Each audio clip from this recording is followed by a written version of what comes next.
We're back, Niner Nation, or should I say CLT Nation. We've got a brand new brand launch that just happened earlier this week called Bold Rush.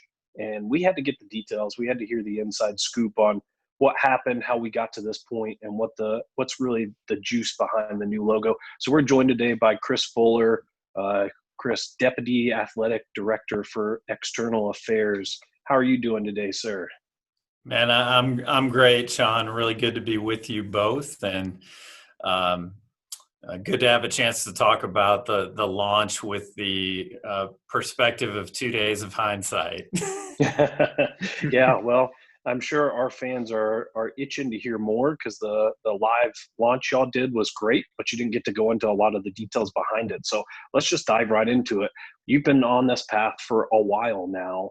What got this process kicked off, and what was your approach to trying to define the brand here?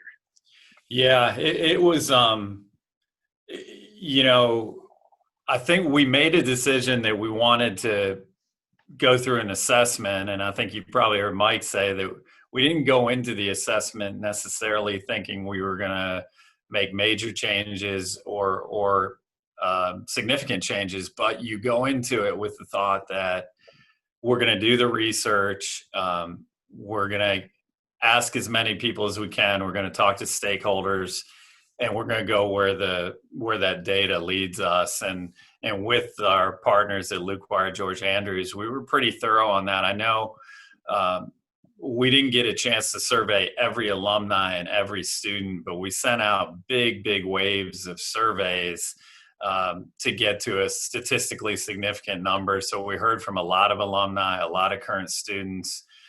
We had a brand articulation session here on campus that cut across all sections of campus. And then we had LGA do about another 10 to 15 in-depth interviews that cut across all the stakeholders that we represent. So we did a huge volume of research on the front side, and that started leading us into, you know, and it wasn't that there was this groundswell of folks that didn't like our existing mark, but there wasn't maybe a ton of passion about it either. So, you know, we sort of sat back down, we all looked at the data, we evaluated it as a team, and then decided let's start looking at some some brand ideas based on what we've learned and based on what people are saying about us and what we think our brand is going forward. We put together a brand promise, which is really more for how we lead, I think, within the athletic department than it is external. And that brand promise is fearlessly embracing momentum. You know, we felt like we had been able to gain and capture some momentum over the first couple of years we were here. We knew whatever we did, we wanted it to honor our past and our tradition. I think one of the things that resonates with me is we started this process about 2 weeks before April 30th. So, you know, I don't need to tell you guys how significant an event that was on our campus and the history of our institution. And having been on campus that afternoon and, you know, and some of my memories from that, and seeing Chief Baker being interviewed afterwards wearing a Nike athletic shirt with our mark. So I can tell you that as we got into it, that became, you know, a significant part of our brand as an institution too. So I think that all factored in. You guys saw we made some slight tweaks to the colors, but we felt like green was sort of our core, that green is who we are. And as we started seeing creative come back in, and we saw multiple different ideas, a lot of people that saw this all in C that Todd had crafted really started to embrace it. In fact, at the beginning of the process, I was a little concerned because we were in a room with a dozen people the first time that rolled out. And, you know, I was sort of reserved, so I'm going to take myself out of it for a minute. It's the 12th, but 11 people in the room were embracing that. And all the time I've been doing this, I've never seen that. I was pretty convinced right then we were in trouble, honestly, because you usually don't get that.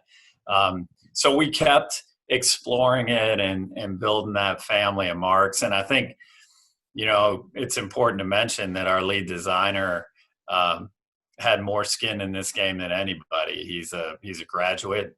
He's the son of two employees who worked at UNC Charlotte. He's the father of a Levine scholar. So I can tell you that there was a lot of people were really invested in getting it right. And we'll evaluate. You never know. I mean, you're never going to make everybody happy. You want to desperately. At minimum, you want them to know how much you care about it. And so we're still in that part of it, Sean. I think, Scott, we're in the part where we're trying to win hearts and minds and convince people that this can be a real rallying cry as we get back to campus.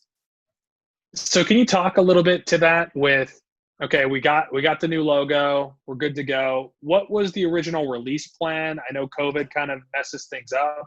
And then with the A10 and NCAA, getting that released in time to, the logos on the field, the uniforms, all that kind of stuff. Can you talk us through that process? Yeah, it's been, as you might expect, kind of originally our plan was to introduce the brand shortly after graduation in May, which didn't happen. So, and then of course campus was on a restricted status. So we started pointing towards, let's look at early August when our fall sport athletes are going to come back to campus and they're going to have their workout gear for the first time. And let's aim at that. Well, then that went away. So, we were trying to sync some other things up, Scott, that were significant. And as you do this, you get nervous about how many people now have access to the mark, and are you going to be able to keep it under wraps so you can really tell the story that you want to tell, which, is harder now than it's ever been. We knew that when I realized we weren't going to be back early August, I started thinking and locking in on June 23rd or the week of June 22nd, because I knew that our basketball court was going to be well underway in terms of being resurfaced. And I knew that once that art was visible on that basketball court, there would be no way to keep it under wraps. We had some other projects in the works too. The weight room that we are converting in the SAC will be online beginning of July. So we started sort of pulling back to there and said, hey, the other factor for me was the reality, the merchandise piece of it was going to be a challenge on June 23rd, and it would have been a challenge on August 6th or 7th or whatever, because it's, it's still a challenging environment for supply. So, we made a decision. We thought, as sensitive as we were about campus still being on restricted status, after you've been on restricted status for a number of months, it doesn't feel unusual anymore. And we had watched, multiple other brand launches during the COVID period, a lot in the NFL. You guys saw a lot of uniforms, logo changes, but multiple collegiate properties as well. UVA was one of the big ones, but there were others, so I think we felt like, hey, maybe we can use this to our advantage a little bit and give everybody something to look forward to, because I think this, I reflected back on when 9/11 happened. I was in my office with the Cleveland Cavaliers, and as horrible as that was, one of the things I remember is how sports helped to bring the country back, right? And helped us, feel that pride and to come back. And this has been, not only have sports not been happening, you don't know when you're going to get to experience them again. So, I think and some of the thought process behind the phrase bold rush was really about a state of mind. I mean, we wanted to signal that when we do come back, we're not going to limp into it, and we're not going to sacrifice the momentum we had before the world changed. We're going to, we're going to charge into it. And so that, I know some folks at one point were worried, is this replacing gold standard? Absolutely not. But was it intended to say, hey, we want to set that tone now, and we want to be prepared to be aggressive on our return. Now, we've heard Mike and yourself and other folks in the department over the past year basically talk about how investigating the brand is really about potentially making things more simple, more recognizable. I've heard the phrase of making it easier for our partners to use the mark and things like that. Did you come into this process with that as the main, thought point there of how do we simplify things and give folks something that, is easier to get brand apparel made for, things like that? Or was it really just a pure sky's the limit, let's see what the data says and then go that direction? Yeah, that's a really good question. We didn't put any kind of parameters on it like that, Sean. I think we talked about it. We recognize that, for a athletic department like ours, it's trying to grow our brand and trying to get exposure at retail and trying to get licensees to come on board and do business with us. I knew that I didn't want my brand or logo to be more difficult to work with than Clemson's or Duke's or Tennessee's or Texas's. And those, what do those marks have in common? They're all, they're real simple. They're real clean, so I knew that I don't want to put obstacles in front of licensees, because all that does, if their cost increases, it just means more risk to them every time they do something with us. But I would tell you that the overriding consideration still is this, can we embrace this mark from a competitive standpoint? Is it going to be something that the athletes and students that we recruit can get excited about? Can it have energy? So I think the competitive part of it was still the priority. But in the back of your mind, for sure, you're thinking about, I can tell you, we started to communicate with our licensees really proactively, probably around January, if not earlier than that. And our licensees are really pleased. And I'm sure part of that is because this is much easier to use and apply. Our mark prior was 4 or 5 colors, and you guys, you don't have to be crazy on the brand police side to see that you could walk over here on any given day and run into 5 different people that had our mark on their shirt, and all 5 of them were different. Because people couldn't execute it. They couldn't embroider it. You'd have the knuckles wouldn't be there, or it'd be all white and it wouldn't. So I do think there's some integrity issues regarding brands that, you hope that your partners can respect the integrity of your brand. And if they can produce it easily, it's a lot easier to do. So it was a factor, but it wasn't it didn't drive the creative. And when can we expect to see some of those?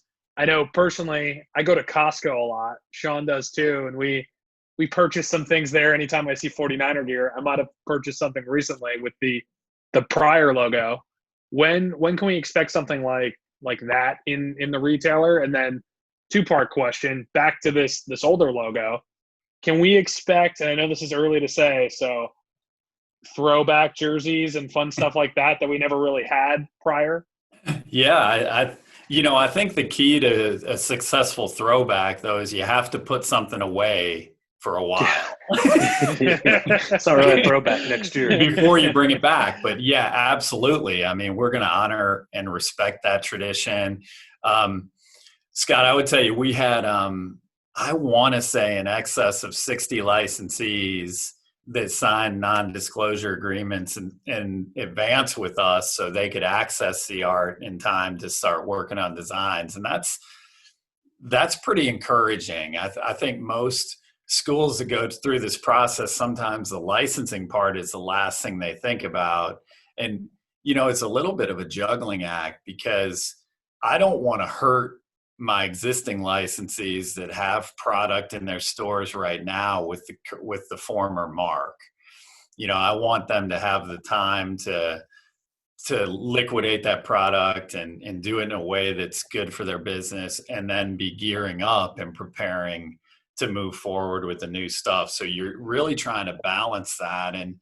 And this process also gives us a chance to show our licensees that, hey, we're going to be more accessible to you. We're going to be more interested in your success too, because we need to be hungrier. I've worked for some properties where I didn't have to go court licensees. Now I still did it because I thought it was important for business. But here, we've got to be better to work with. So, but yeah, absolutely. In time, I think you will see us do the vault type collections and throwback ideas. You saw us put the old Norm on the football helmet for homecoming last year, which was fantastic. So we'll be really open to that. So let's talk about the brand for a minute, the individual aspects you've released. So starting with the colors, the green shifts a little bit, the gold shifts a little bit. What was the thought there, and what are the new colors really driving us towards? Yeah, I think you guys know this, and this is the bane of about every collegiate marketing person, is how do you get the colors? This conversation has been going around on our campus relative to our green, predates me. I think we want to get to a consistent place. I think with the shade of green we went to, and with the existing color palette that Nike in particular has, we feel like we should be able to do a better job of starting to match that green. Now, having said that, there's also a lot of green in our league. And I think the darker green that we think we can match, and it's orders of magnitude darker. It's not crazy darker, but I think we can match it more effectively. Now, having said that, it's still a challenge. We look at every sort of piece of material that it's on. We've looked at all kinds of face masks and helmets and all kinds of other things over the last several weeks. The gold, I think we looked at a lot of different gold colors. And we wanted to find the right complementary color that we thought could make us a little bit distinctive. There aren't too many green and golds in the college space, and we wanted to have a little distinction. We also, I think we wanted to, re-emphasize that our primary colors are green and white, and that gold has become a really meaningful accent for us, especially with the gold standard mantra that we've locked in on. So those were the things that sort of drove us through the iterations on color. And though they're not crazy departures from where we were, but I think they'll be meaningful from a design standpoint. Yeah, I won't date us too much, but when we were in school, we both did student government, and we did a resolution to make PMS 349 the official green. So we're well familiar with the problems with all the different greens that are out there. Well, if it's, I know this is not going to soothe our fan base when I say this, but I've worked with two really, really distinctive colors during my college career. Two of the most distinctive and noticeable colors in college athletics, and I've faced the same kind of challenges that we have in trying to match them. It's funny. Went through a provider change during my days at Tennessee. So we went from Adidas to Nike, and we were really trying to get the color right. And it was funny. One of the things I remember because I don't want to identify the individual who was standing on a stack of Bibles swearing to me that the orange was exactly this color. And so what I did, because there was no other way to do it, I went back and got photos of every Tennessee football uniform over the previous 20 years, right? Because he was sure that when he was watching, they were always the same. They were never the same, not one year out of the 20. So, this isn't getting the color to match is not a problem unique to us, but we want to get closer at minimum.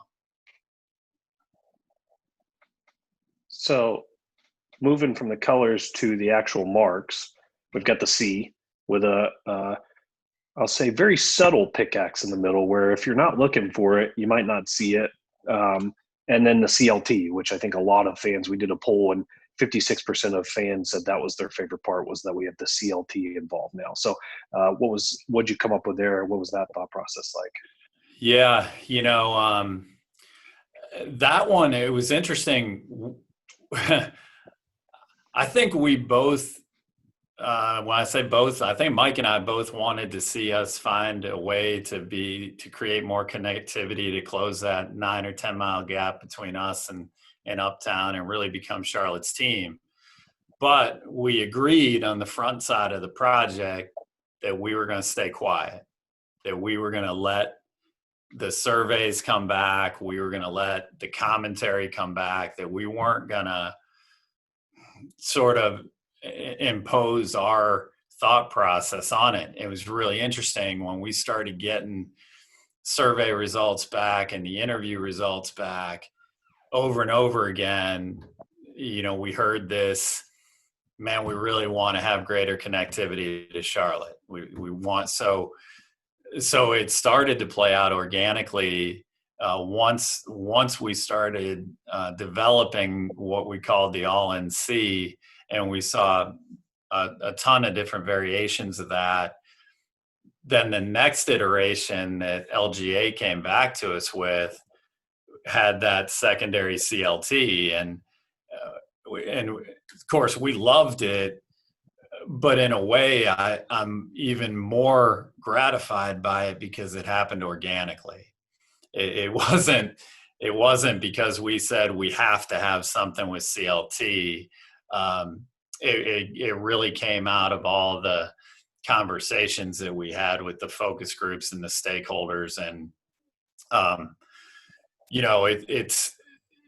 we hope that that's part of what it brings to our fan base, is more of a direct association with the great city and community that we're part of. I know the Hornets went through a lot of fan ridicule for choosing CHA instead of CLT, so I think you guys made the right choice on that one. Yeah, and we sort of, we were in development when that was playing out, so it would have been interesting if they had rolled out a version of CLT that might have influenced us, but they didn't. So we got a chance to get this to market. And, I don't know exactly what their thought process was. You see, with the Hawks, they've got ATL and you see more of that. But, yeah, it was interesting as we were watching it, because we were in development, of course, and we've got great relationships with the Hornets. We didn't really engage our pro sports partners during that process, because I think everybody's trying to figure out, you've also got an MLS team coming online, and so it was interesting to watch that play out. So what can we expect you to be wearing next season when you're do we see a CLT? Do we see that C pickaxe? Do we see that 9 with the pickaxe in there? Do we see you wearing the retro stuff? What's going to be in Chris Fuller's wardrobe? Well, if you guys know me, you know that my fashion sense or lack thereof would seem to indicate I'll be behind and I'll be going retro.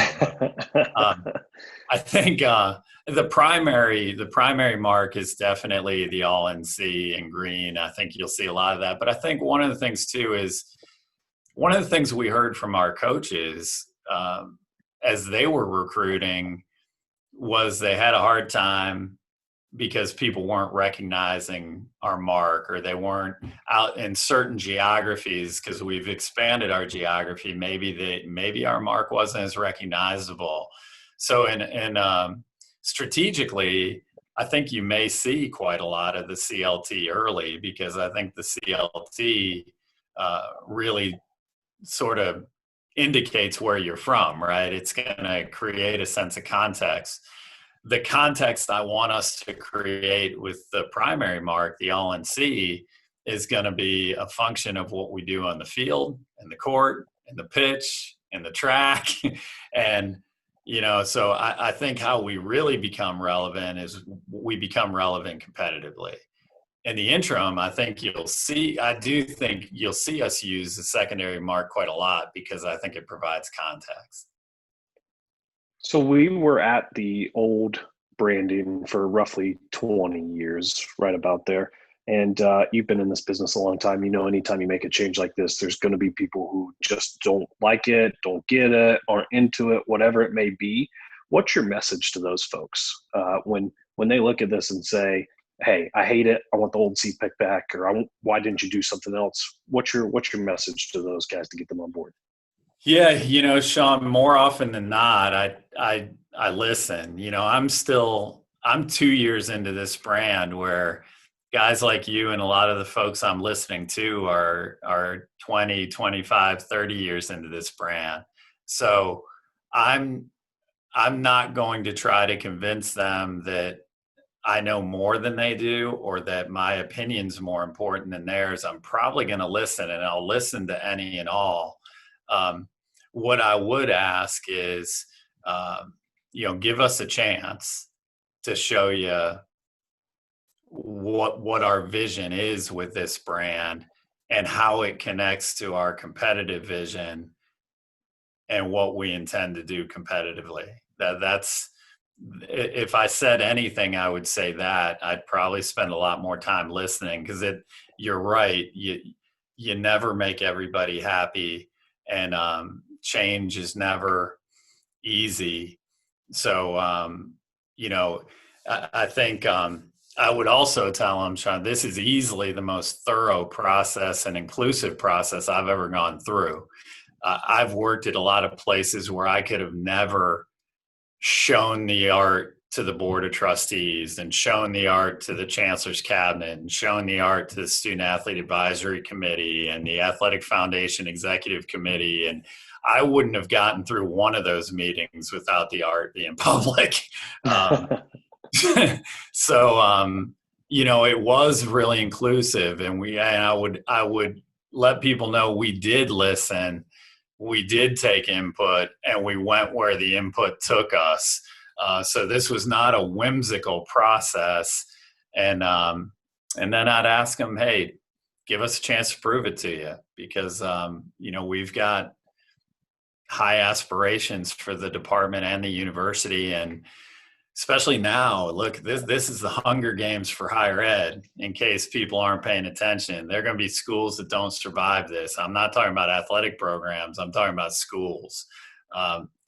The foundation that's been built here by people that came before us is strong. And I feel like this is one of the institutions that has a chance to come out of this pandemic stronger than before. And it's because of our geography, and if we're smart, our affordability, and our ability to attract first generation students that maybe have a little bit of chip on their shoulder and can come along for what's going to be a really good ride with us. So I'd ask them to give it a chance. I love the mock-ups I saw in the release video of the fall sports uniforms. Is that what we can expect to see on the field, or are those things still being finalized? Yeah, the fall sports designs were finalized before the launch, so I think that's what we anticipate. Now, one of the things I can share with you guys is we're all of us, and when I say all of us in college athletics are trying to nail down what kind of delivery schedules we're going to be working with our athletic providers because of their situation relative to the virus. So those were what you saw were the actual designs, and what you saw is what has been submitted. We're just fighting deadlines right now. and some of that, like, some of that's out of our hands, but we're working really closely with Nike and our equipment manager, Ray Bolger, who's done a fantastic job, is now, you probably saw Coach Woodard putting out some uniform designs yesterday, which I thought was fantastic. So we're now in the process where we're trying to finalize designs for our spring sports. And I love what he's doing. His enthusiasm for the launch and the new mark has been really gratifying and cool, especially because he's a Charlotte native and understands the place so well. And the uniforms look great, but my favorite part by far is definitely the basketball court looks really good. Yeah. So that's real good. You guys would I shouldn't tell you this, but I'm going to. So every morning when I come in now, I look at it. I want to see where it is. So I took a couple pictures, and then for whatever reason, all the buildings I've worked in, I've known all the hidden crevices, and you see me standing on top of the video board at Neyland Stadium, and somebody go, "Hey, is somebody gonna jump?" No, that's just Fuller. He's on the way up there. And that's like 10 stories high, so I didn't have a lot of company there. So I'm walking around trying to figure out how to get on our catwalk, because I haven't been on the catwalk, and I want to take a picture from above. After our call, I'm probably going to go back with a rope, because with a rope I can throw it up and climb, but I couldn't quite find a ladder. And but it looks really good. It's something I'll share with you guys. It's kind of interesting about the process. The company that's doing the court, Royal Wood, their process is different than some of the other folks. Their process, the paint actually seeps down into the wood and it brings the wood grain out. And if you're a basketball purist, and I am, that's beautiful. And now one of the challenges with it is they have a harder time matching the color exactly, because they're not just laying it on top like nail polish. It's going into wood, so it's going to interact with the wood. So we had to look at multiple variations, Cass and I, of how the paint would interact with the wood, and we had to mix it with some colors. But the way the grain comes out of it, to me, is worth it. It's going to be beautiful. To God, that coronavirus is gone, where we can actually get into that court this year. Well, it's I expect the court to be finished before the weekend's over. Oh, well, we expect some pictures then. I will make sure that, and we've also got I'll cue this up. We've had time-lapse cameras on that project. Hopefully they'll edit me out dropping in there every day and looking like a stalker. I'm a court stalker, but we should have a pretty cool time-lapse process of how it got put together. So, well, I think we've taken enough of your time. Bold Rush is real. It's here. The All-NC, the CLT, all the colors. Currently, all I know of, 2 places to get gear right now: 704 Shop and the Barnes & Noble bookstore. Anywhere else, Chris? You're exactly right now. And they've both been great. It's really exciting to have 704 Shop as a university, official licensee of the university. They're such, Barnes & Noble's been fantastic too, but I think 704 really gave us some credibility. I think their brand's so strong in our marketplace, and of course they're some of our graduates that are making that all work. So those are the 2 places to shop now, and we will be keeping you posted as others come online. That's awesome. And of course, 704 Shop, big fans of Minor Obsession, so we appreciate them just as much as they appreciate us. Well, shout out to Moxley. Yeah, It's really cool. It's like I said at the beginning, I was afraid if Mike and I were both in the office, somebody's gonna get a picture of us both wearing the shirt, and our wives are gonna disown us. Not for wearing that shirt, just for wearing the same thing. Matching is That's cool when fair. it's in Charlie gear. That's right. Well, we're proud to be wearing it and proud to be associated with those guys for sure. All right. Well, Awesome. thank you very much for stopping by, Chris. We loved it. We loved the look. We hope everybody else gets on board, even if they're kind of a little lukewarm on it right now. Hopefully they're fire hot by the time football and basketball and soccer and all those things come around in a few months. Well, we're going to keep trying to win them over, but really appreciate everything you guys do for us, and look forward to the time we can sit down in the same room together again. That would be great. We'll see you next time. Thanks, Chris. Take care, guys.